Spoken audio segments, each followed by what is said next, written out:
The presidential motorcade sat idle in the early morning light, engines humming softly in front of the palace gates. Inside, Ibrahim Traore studied the day's carefully prepared schedule. Cabinet meetings, diplomatic calls, budget reviews. Something inside him rebelled against the sterile pages.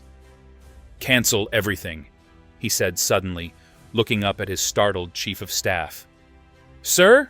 The French ambassador is expecting you at 10, and the cabinet has been preparing for the budget presentation all week." Traore set the papers down, his decision already made. "Today I need to see with my own eyes, not through reports and statistics. I'm visiting Wagadugu Central Prison." "Sir, that requires advanced security protocols, media coordination." "No media, no announcements, just me, seeing how my people live, even those behind bars." 30 minutes later, President Traore's vehicle took an unexpected turn away from the government district.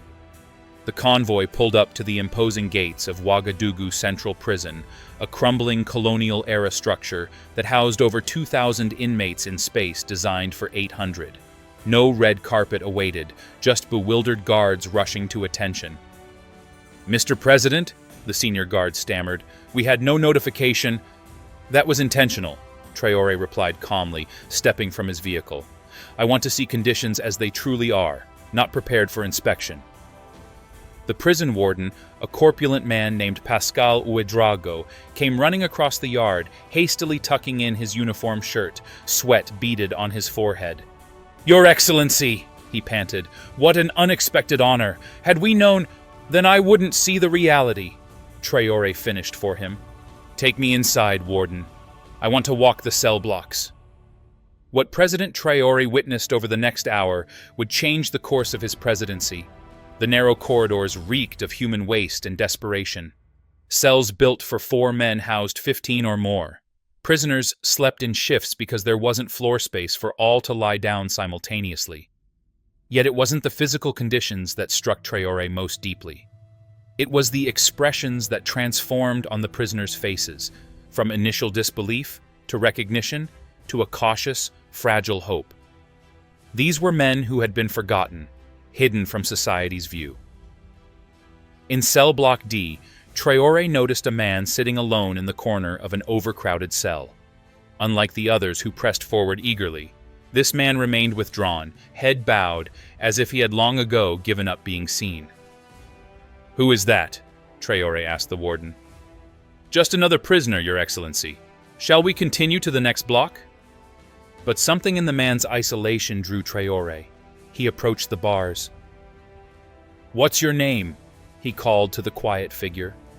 Slowly, the man raised his head. His face was gaunt, bearing the marks of long suffering, yet there was a quiet dignity in his eyes. "Emmanuel," he answered, his voice barely audible. "How long have you been here, Emmanuel?" 7 years, Mr. President." "And your crime?" Emmanuel's eyes, which had briefly lit with interest, dulled again. "They said I stole money from my employer, but I didn't." The warden cleared his throat. "Many prisoners claim innocence, Your Excellency. It's quite common." "Let him speak," Traore said firmly, his gaze never leaving Emmanuel. Emmanuel explained how he had worked faithfully for 8 years as an accountant for a wealthy businessman named Laurent Cabor. How Cabor had wanted to hire his nephew instead and fabricated theft accusations. How, with no money for a lawyer and no connections to power, Emmanuel had been swiftly convicted and forgotten. "My wife left me after the 2nd year. My children no longer know me. I've written appeals, but no one reads them." The cell block had fallen completely silent. Every prisoner knew some version of Emmanuel's story. The powerless crushed by the powerful, justice available only to those who could afford it. Traore studied Emmanuel's face for a long moment. What he saw was not the evasive bitterness of a guilty man, but the resigned dignity of someone who had accepted injustice as his fate. "I believe you," Traore said finally. The warden physically startled. "Sir, I don't think—" "I believe him," Traore repeated with quiet force, "and I will investigate his case personally." Emmanuel's expression transformed, not to joy, but to confusion, as if the concept of being believed was itself foreign after so many years. Turning to his security officer, Traore gave a command. "I want Emmanuel's complete case file delivered to my office before sunset today. Every document, every testimony, every appeal he filed." To the warden, whose face had gone pale, Traore added, "If those files are mysteriously incomplete or missing, I will return, and our next conversation will be considerably less pleasant." By the time Traore returned to his vehicle, his notebook was filled with names and case numbers. His driver waited for directions back to the palace, but Traore had other plans. "Take me to the Ministry of Justice." At the ministry, the Minister of Justice, Fatima Diallo, was visibly nervous as Traore entered her office unannounced. "I've just come from Wagadugu Central Prison," Traore said, setting his notebook on her desk. "What I saw there was not justice. It was warehousing human beings and forgetting them exists. Our prison system faces many challenges, sir. Overcrowding, limited resources. Those are symptoms, not the disease," Traore interrupted. "The disease is that we have two justice systems in this country, one for the powerful and connected, another for the poor and voiceless." He opened his notebook to Emmanuel's case details. "I want a complete review of this case by tomorrow morning. Every document, every witness statement. I believe we've imprisoned an innocent man for 7 years. With all respect, sir, one conversation in a prison cell isn't sufficient to—" "Then prove me wrong," Traore challenged. "Show me the evidence that justifies stealing 7 years of this man's life." The next morning, a team of independent lawyers and human rights advocates gathered at the presidential palace. They had worked through the night, reviewing Emmanuel's case file with increasing alarm. "It's worse than you thought, Mr. President," the team leader reported. "Not only was there no substantial evidence against Emmanuel, but key testimony supporting his innocence was deliberately excluded from the trial record. The judge who presided over his case has since been removed from the bench for accepting bribes in other matters," another team member added.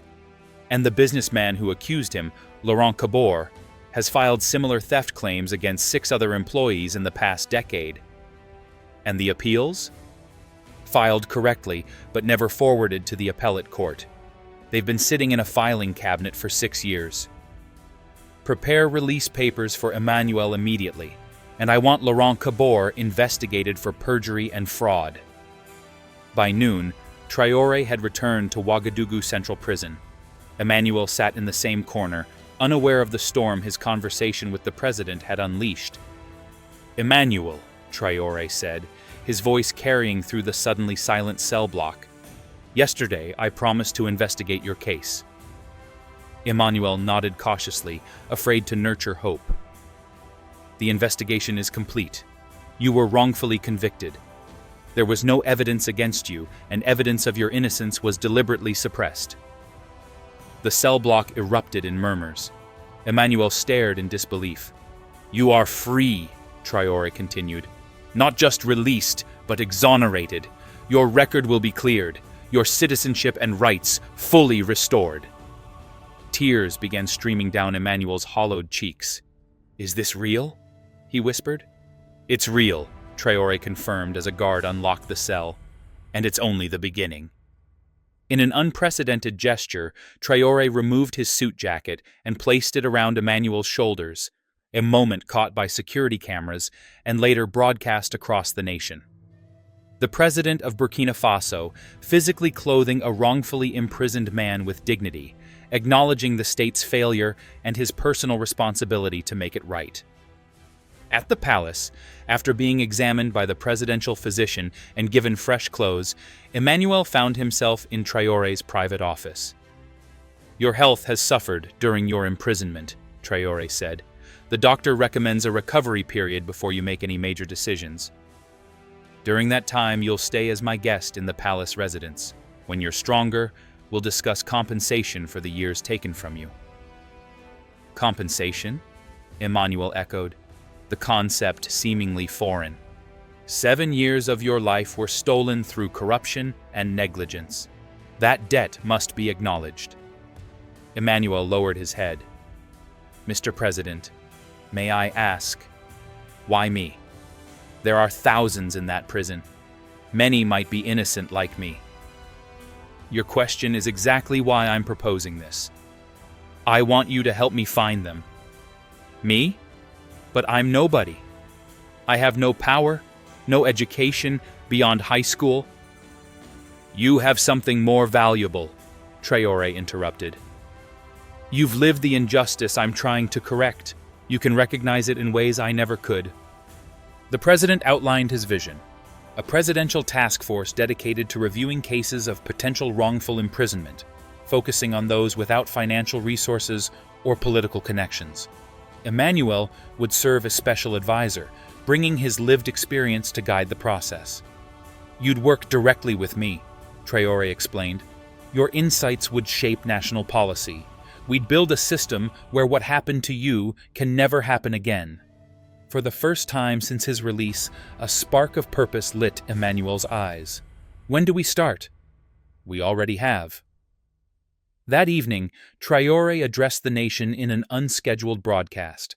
With Emmanuel standing beside him, Traore announced Operation Justice Light, a comprehensive review of the prison system, courts, and commitment to equal justice for all citizens, regardless of wealth or connection. The broadcast sent shockwaves through Burkina Faso's political establishment. But among ordinary citizens, the response was electric. Within days, the commission began receiving hundreds of letters from families who believed their loved ones had been wrongfully imprisoned. For Emmanuel, the transition from forgotten prisoner to presidential advisor was overwhelming. At night, he often woke in panic, expecting to find himself back in his cell, this miraculous turn of events merely a dream. 1 week after his release, Emmanuel accompanied President Traore on his second unannounced prison visit, this time to a facility in Bobo Dioulasso. As they walked the corridors, Emmanuel found himself recognizing signs he had learned to read during his own imprisonment, which prisoners had given up hope, which maintained their dignity against all odds, which might be innocent despite their convictions. In one overcrowded cell, he noticed an elderly man who reminded him of his situation. The man's name was Isaka. He had been imprisoned for 9 years, accused of stealing cattle he had actually purchased legally. With no lawyer and barely able to read, Isaka had never effectively appealed his case. Emmanuel knelt by the cell bars, speaking to Isaka in their shared native language. The old man's story poured out. His children grown without him, his wife dead without seeing him free, his hope abandoned years ago. "I believe you," Emmanuel told him, echoing the words that had changed his own life. Isaka's case became the second reviewed and overturned by the commission. Within a month, 17 more wrongfully convicted prisoners had been released, their cases documented, their names cleared. But Operation Justice Light faced powerful opposition. Laurent Kabore, the businessman who had falsely accused Emmanuel, was connected to several government ministers and judges. As investigators began examining his history of fraudulent accusations, pressure mounted on Traore to scale back the commission's work. 2 months into the initiative, Traore's security chief burst into the office without knocking. "Mr. President, there's been an incident. Laurent Kabore has been arrested trying to flee the country. He had confidential commission documents in his possession, documents that could only have come from someone in your inner circle." "Who?" "We're investigating, sir, but there's more. Before being apprehended, Kabore made numerous calls, including to 3 ministers and several judges. We believe he was warning them to destroy evidence." The cabinet meeting that evening was unlike any in Burkina Faso's history. Traore announced that 3 ministers had been detained for obstruction of justice, evidence tampering, and conspiracy. "This is unprecedented," protested the Minister of Infrastructure. "You cannot simply arrest cabinet ministers without—" "I can, and I have," Traore interrupted. "Each of you swore an oath to serve the nation, not to protect corrupt judges and businessmen who prey on the powerless." Over the following weeks, Operation Justice Light expanded despite the backlash. 5 judges were removed from the bench. Dozens of police officers faced discipline for falsifying evidence. Laurent Kabor and several other wealthy businessmen were prosecuted and imprisoned, ironically, in the same facilities where their innocent victims had suffered. By the 6-month mark, the commission had reviewed over 800 cases and overturned 143 convictions. Emmanuel had proven himself invaluable. His insights into prison culture, his ability to gain trust from inmates that government officials never could, and his unwavering moral compass made him the commission's heart. 1 year after their first meeting, Traore and Emmanuel returned to Wagadugu Central Prison.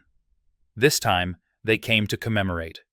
The facility had been transformed, overcrowding addressed, conditions improved, guards trained in human rights standards.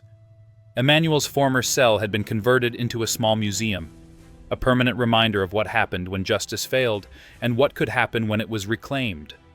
The cell contained a simple plaque that read, "From this darkness came light. From this injustice came reform. From this silence came truth."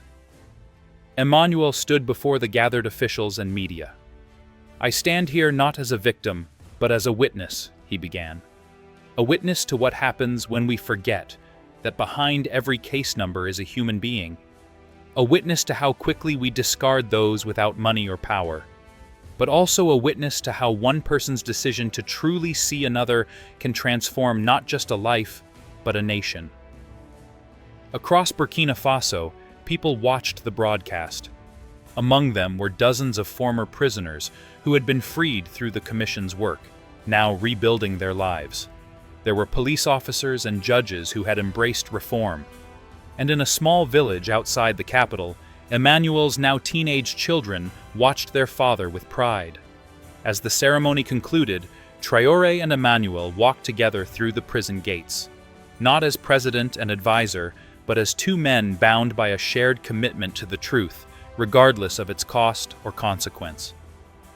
The transformation of Burkina Faso's justice system would face many more challenges in the years to come. Entrenched corruption wouldn't surrender easily. Political winds would shift. Even Traore's presidency would eventually end. But something fundamental had changed in the national consciousness, a recognition that justice wasn't a luxury for the privileged, but a right for all. That recognition had begun with a president's unscheduled visit, a forgotten prisoner's dignified truth, and 3 simple, powerful words that bridged the gap between them. "I believe you."